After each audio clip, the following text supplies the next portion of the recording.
So, are you competent and can I rely on you? These are two questions that allegedly, everybody asks instinctively when they first like meet somebody or when they're coming across, like looking at a LinkedIn profile or whatever it is. That's what they want to know is, can I trust you and can I rely on you? And I think that kind of relates to the two ideas of the things that make a person charismatic, which, according to, and I forget her name, but anyway, sort of the well-known charisma guru, she would say that you want warmth and competence, and you need both. So you need both in like a balanced sort of way. And so if someone's just all warmth, you're like, yeah, it's not, it doesn't like draw you in really, right? It's kind of like they don't scare you or intimidate you maybe, but it's not like a, if you'll pardon the term, like it's not really an attractive trait, if you will, right? Necessarily. Um, on the flip side, competence is something that, if you look at, a person can be really smart and they can even be really confident in their opinion. But kind of going back to they don't know how much you care they don't care how much you know until they know how much you care. It's sort of this idea that like if you can't be trusted, if there's not this warmth, this personal connection thing going on, there's not likely to be a lot of responsiveness. She had this really interesting example of they analyzed like 490 some Shark Tank pitches to see what were the cues that led to a successful pitch in terms of body language and maybe tonal inflection, word choice, whatever. And one of the fails was the guy who's the founder of Ring, like the Ring doorbell, I think, and whatever. He later sold, I think, his company for like $1 billion to Amazon or something. Like he's doing great, but his pitch to the Sharks flopped, and he was not able to right out of the get go from the gate. He was not able to convey that warmth and that competence, or especially a lack of competence early on, because his entrance was not great, and he struggled to kind of get it back, I think, and then also. She said he kind of switched back and forth between like kind of authentic responses and responses that he had like memorized. And so I guess it was apparently kind of off-putting for the Sharks. So, interesting, you might think of the Sharks as, well, surely they're just like purely logical business minds. And they're just looking at the numbers and sizing up the person and making a judgment on what's, you know, what the best ideas are to invest in. But turns out it's probably not nearly that cold and calculating. It probably has a lot more to do with, can the Sharks see themselves in the person who's making the pitch, and can they really identify with that? And then also, of course, I mean, I'm sure the numbers and all that make a difference, but do they sense the warmth and the competence from that person that makes them want to be, in their world doing business with them? Apparently, pretty big deal. Now, it also makes sense from a standpoint of like, if the Sharks are thinking, well, can this person go out and make deals with other people? They probably need to have that warmth and competence as well, or it's not going to go well. So, that's a very, kind of logical element of it potentially. But it's just kind of interesting to think about some of these things. It's very easy, I think, for the whole, like, let me do these behaviors to influence people. It can definitely be used very much in, like, a manipulative way. And also it can be kind of like, after a while thinking about it, it can be kind of like, sounds so, like, kind of fake and tiresome to try to, like, highly manage, my, for instance, one thing you're supposed to do is, like, you're supposed to show your hands, especially as you talk and whatever, because it really improves like people's ability to receive what you're saying and all that, and it's much more kind of charismatic. It's much better for communication. So I'm trying to do that in this video, but it's a little distracting to try to keep my hands up here to where you guys can see them, and to where you can allegedly benefit from them. But anyway, but this whole idea of like kind of putting on specific behaviors just to make people be influenced by me or whatever, sounds kind of like stressful and tedious and not fun and fake. And she did kind of say that, you know, it's really hard to sustain, or even almost not possible to genuinely fake. Like if you have bad intentions, like those intentions, like if you're a narcissist at heart and you're just trying to act warm, like eventually, you know, it's probably going to come out. But it kind of makes me think about this idea of, well, first of all, it seems like the much simpler approach is actually just be a warm person. So be warm and be competent, and just don't engage in behaviors that like block that from coming across, right? So learn stuff, know stuff, be good at stuff, be dependable.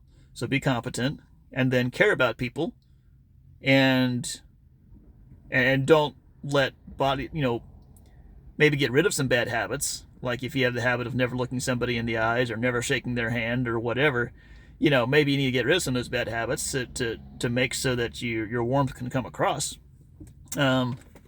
But this idea of, you know, focus on being the kind of person you want to be, and then you're much more likely to get the opportunities that you want. So rather than chasing the opportunities in hopes of becoming a person, become the sort of person that you imagine would be able to capitalize on these opportunities. And those opportunities are more likely to show up because you already became that person, right? One guy gave this advice on how to, his best advice for growing a YouTube channel, I think, was something like, treat it as if, no, I forget his exact words, but the idea was treat it as if you know it's going to be a big channel. Because, you know, probably when you think, oh, my channel's going to become a big channel, first of all, your behaviors, your effort to make good videos is going to be higher, right? Secondly, those cues, those unconscious cues, the energy coming off your screen from the way you're talking to people, it's going to be a lot different if you're convinced you're going to succeed, your channel's going to be big, it's going to be important, this video is going to get thousands of views eventually, whatever it is. It's going to be a lot different energy coming across than if it's like, I don't know if this is going to work, I'm sure nobody's going to want to look at me on screen, and I don't know if I have any good ideas to share with people. You know, it's going to be a radically different experience for the viewer, right? And so one interesting example of this would be Myron Golden. Now, there are some things that Myron Golden is very smart about, or his team is very smart about, in terms of like they tend to have catchy topics and catchy thumbnails. So they do some really solid marketing stuff there. And then Myron himself has a lot of great, if you will, energy. Like I would say he's very charismatic. And so a lot of warmth, and then a lot of confidence, I think, which kind of translates, and incompetence, if you will, in the sense that he's got credibility because of his own personal success or whatever. What's so interesting about it is that how well his ideas are organized, and maybe even sometimes the quality of his ideas, maybe not that amazing. I would say there's probably people who could give a much more, I think he's a little, I think he would tell you this. I think he's a little more on the ADD, ADHD side of things, which is totally cool, but he has more of a random style, right? So for people who like to ingest information in a super like organized way, you know, that his videos may not be that amazing because he kind of talks about whatever he wants to talk about, which what can I say here on this channel? But it's just fascinating that, like, and sometimes when I get to the end of one of his videos, I'm like, did I actually learn the thing that the video title and thumbnail promised? Now, probably I did. Probably it was in there somewhere. But it wasn't necessarily a beautifully crafted topic that got me from, you know, that the whole time we just delved into this one topic, and at the conclusion it's like he just puts a pretty bow on it, and it's like, wow, I learned everything about XYZ and how to get that, so not maybe not brilliant on the content itself per se, but the his charisma, I think, connects with people, and I think that his belief in people connects with people. So it's almost like it's almost like sometimes you're watching people for the energy you get from them, if you will, rather than just rather than purely for the information, right? So for some of us, we might get sucked, especially those of us who like, we like logic and facts and all that stuff. We might be prone to being like, yeah, let me make sure that my information is super organized, super factual, and all that. And it's like, yeah, that's important potentially for a subset, for some people, but some people are like, they just want to be like inspired, right? They just want to be fired up. And that, I think, comes probably more from the energy of the person giving the information than it does, and then you sort of the cues coming off their body language, stuff like that. That energy coming off is probably a much bigger deal than purely than the information itself, right?